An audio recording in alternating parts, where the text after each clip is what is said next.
अस्सलाम वालेकुम वरहमतुल्लाहि वबरकातुहू। आज की इस वीडियो में हम लोग ये देखेंगे कि टीचर्स जो है चैट जीपीटी को किस तरह से यूज़ कर सकते हैं अपने लेसन को प्लान करने के लिए, और इसके अलावा अपने क्लासरूम्स के अंदर डिफरेंट तरह की एक्टिविटीज़ को करवाने के लिए। तो चैट जीपीटी को जो हम लोग इनपुट देते हैं उसको कहा जाता है प्रॉम्प्ट। जितना ज़्यादा एक्यूरेट हमारा प्रॉम्प्ट होगा उतना ही एक्यूरेट जो है ना हमारे आंसर्स मिलेगा। तो सबसे पहले हम फर्स्ट जो प्रॉम्प्ट इसको दे रहे हैं वो है generate an age appropriate explanation, explain are lunar eclipse for an 8 year olds. मैंने ये इसको प्रॉम्प्ट दिया है कि जो है ना ल्यूनर एक्लिप्स है वो जो मैं 8 साल के बच्चों को एक्सप्लेन करना चाहता हूँ, तो उसके बारे में जो है मुझे एक्सप्लेनेशन दी।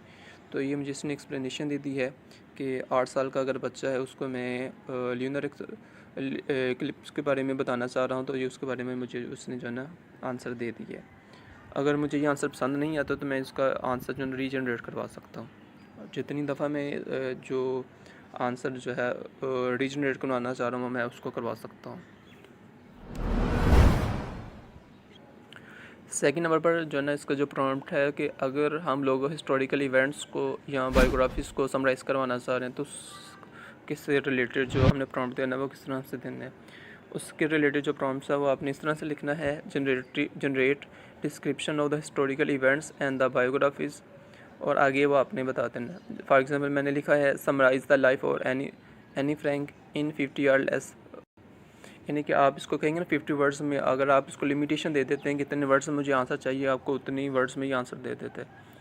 लेट्स से मैंने इससे जो ना इनपुट दी है और इसका जो आंसर आना शुरू हो गया। ये सिंपल जो है इसने मुझे 50 वर्ड्स के अंदर ये आंसर दे दिए एनी फ्रैंक के बारे में। वो जो ना ये जो करेक्टर है इसका क्या, ये किस तरह से जो ना इसका हिस्ट्री के अंदर क्या किरदार है। अगर इसको मैं 50 वर्ड्स के बजाय मैं अगर इसको जो है ना कह देता हूँ सिंपल 70 वर्ड्स या 100 वर्ड्स, तो ये मुझे जो है ना मैं इसको कहते हैं 20 वर्ड्स, तो ये मुझे 20 वर्ड्स में मुझे आंसर दे देगा जी। That's enough. एनी फ्रैंक क्या उसके बारे में बताया जा रहा है कि young Jewish girl in the hiding during WW2 wrote a diary that became a powerful symbol of hope and resilience। अगला जो प्रॉम्प्ट है, अगर हम लोग डायरेक्शन को जो है ना डेवलप करना चाह रहे हैं, किसी चीज़ को स्टेप बाय स्टेप बताना चाह रहे हैं, तो उसके लिए जो हम प्रॉम्प्ट यूज़ करेंगे उसको इस तरह से लिखा जाएगा, डेवलप डायरेक्शन। और आगे मैंने एग्जांपल दी है, write step by step direction for creating reminders in Google calendar. तो ये मैंने इसको प्रॉम्प्ट दिया है और इसको जो है ना इसने आउटपुट मुझे जो ना दे दी है। ये पूरा स्टेप बाय स्टेप मुझे ये बता रहा है कि अगर आप गूगल के अंदर जनरेट करना चाह रहे हैं रिमाइंडर को, उसको किस तरह से जनरेट किया जा सकता है। हमारा जो अगला प्रॉम्प्ट है, आप लोगों ने देखा होगा कि मूवी से पहले जो है उसका ट्रेलर आता है। ट्रेलर जो है मूवी देखने वालों के अंदर इंटरेस्ट बिल्ड करता है कि आपने मूवी लाजमी देखनी है। इसी तरह से अगर टीचर्स ये चाहते हैं कि हम जो लेक्चर पढ़ा रहे हैं उसका इंट्रोडक्शन जो है ना इंटरेस्टिंग हो, तो उसको हम लोग चैट जीपीटी की मदद से ले सकते हैं। इसको हल अपना ये जो प्रॉब्लम इसको हल कर सकते हैं। किस तरह से मैंने जो ना आपने चैट जीपीटी को प्रॉम्प्ट देना हो students with an interesting lesson plan, और आपने आगे वो टाइटल अपना दे देना। फॉर एग्जांपल मैंने यहाँ एग्जांपल दी है, give me 5 fun ways to introduce a lesson on the properties of water. ये मैंने इसको जो है ना प्रॉम्प्ट दिया, तो ये इसने मुझे बता दिया जी इंटरेस्टिंग फैक्ट्स के बारे में। पहला बता रहा है जी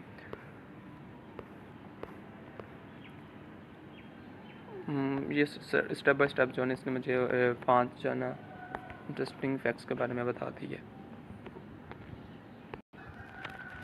यहाँ पर जो है ना वो हमें 5 वेज़ के बारे में बता रहा है कि हम लोग किस तरह से अपने लेसन को जो है ना प्लान कर सकते हैं। पहला उसने बताया कि water Olympics, set up a series of station representing different properties of the water such as surface tension, buoyancy और water ability to dissolve substance, divide the students into teams and have them rotate through their stations. Participating in hands-on experiments are challenging related to each property. Make it a friendly competition and see which team can conquer the water Olympics। इस तरह से इसने मुझे जो है different properties different funds activities के मुझे बारे में बता दी है। हम लोग जो ना इसको डिफरेंट टॉपिक्स के लिए कर सकते हैं, जो भी टॉपिक आप यूज़ करना चाहें। इसके बाद अगला जो हमारा प्रॉम्प्ट है वो है कि अगर हम लोग छोटी क्लास के बच्चे को पढ़ाना चाह रहे हैं या कोई भी टॉपिक पढ़ाना चाह रहे हैं, हमें ये नहीं पता कि हम इसको किन वर्ड्स में एक्सप्लेन करना चाह रहे हैं, अपना लेसन प्लान को जो ना सॉफ्ट लिखवाना चाह रहे हैं, तो वो भी हम लोग जो ना ChatGPT से लिखवा सकते हैं। फॉर एग्ज़ाम्पल मैंने यहाँ लिखा है create a script for lesson, कोई भी हम लोग लेसन लिख सकते हैं। I want to teach the concept of the sentence fluency to my third grader. What can I say to introduce the lesson? कि थर्ड क्लास के जो बच्चा थर्ड ग्रेड का जो स्टूडेंट है उसको मैं बताना चाह रहा हूँ कि सेंटेंस की फ्लुएंसी क्या होती है, मैं उसको किस तरह से जो है ना एक्सप्लेन करूँगा। ये मुझे उसने स्टेप बाय स्टेप मुझे जो है ना बता दी है कि हम लोग किस तरह से अपना जो डिस्क्रिप्शन है वो लिखवाना चाहें तो हम लोग इससे लिखवा सकते हैं। अगला प्रॉम्प्ट आता है कि अगर हम लोगों ने 1 घंटे का लेक्चर डिलीवर करना चाह रहे हैं तो हम उसको पूरा जो ना डिज़ाइन करवा सकते हैं कि हम अपने 1 घंटे को किस तरह से यूज़ कर सकते हैं। तो उसके लिए मैंने प्रॉम्प्ट दिया है डिज़ाइन एन इंटायर लेसन। उसकी एग्जांपल क्या है, create 1 hour lesson plan for introducing water cycle suitable for 4th graders. आप लोग यहाँ पर कोई भी प्रॉम्प्ट दे सकते हैं, जिस लेवल का देना चाहें, जिस सब्जेक्ट को पढ़ाना चाहें वो आप उसको प्रॉम्प्ट यहाँ पर दे सकते हैं। तो इसने जो है मैंने इसको प्रॉम्प्ट दी है, तो इसने स्टेप बाय स्टेप मुझे जो है ना 1 घंटे के बारे में जो है ना मुझे बता दिया है कि मैं 1 घंटे में किस तरह से अपना लेसन को पढ़ा सकता हूँ। ईच एंड एवरीथिंग इसने मुझे जो है ना बता दी है। स्टार्ट में उसने मुझे बता दिया कि अगर आप इसको पढ़ाना 1 घंटे का लेक्चर पढ़ाना चाह रहे हैं तो उसमें आपने क्या करना है, 5 मिनट्स के अंदर वार्म अप करवाना है और 10 मिनट्स के लिए इंट्रोडक्शन, और उसके बाद जो है ये सारी चीज़ उसने मुझे बता दी है। उसके बाद ये चीज़ें, उसके बाद discussion review and review 15 minutes में उसने मुझे स्टेप बाय स्टेप चीज़ें भी बता दी हैं। बाद में बता देगा अपने 5 मिनट्स के अंदर इसको क्लोज़ करना है। अगला हमारे पास जो प्रॉम्प्ट है कि अगर हम लोग जो है क्लास के अंदर लर्निंग एक्टिविटीज़ को आइडियाज़ को जनरेट करवाना चाह रहे हैं तो हम उसको किस तरह से जनरेट करवा सकते हैं। फॉर एग्जांपल यहाँ मैंने प्रॉम्प्ट दिया है create collaborative learning activities ideas.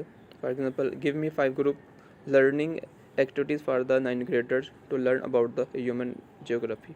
आप यहाँ पर जो है ना कोई भी एक्टिविटी लिख सकते हैं, कोई भी टॉपिक लिख सकते हैं। मैंने इसको जो है ChatGPT को प्रॉम्प्ट दिया और इसने जो है मुझे 5 लर्निंग एक्टिविटीज़ दे दी हैं फॉर 9th क्लास के लिए। तो आप इसको 5 कह सकते हैं, 10, 15, 13, आप जितना चाहें आप इसको अपने लिए मॉडिफाई कर सकते हैं। आई होप सो ये वीडियो आप लोगों को पसंद आई होगी और इंशाल्लाह ताला इसका पार्ट 2 के अंदर जो रिमेनिंग इसके जो प्रॉम्प्ट्स हैं हम उसको second part of this video में डिस्कस करेंगे।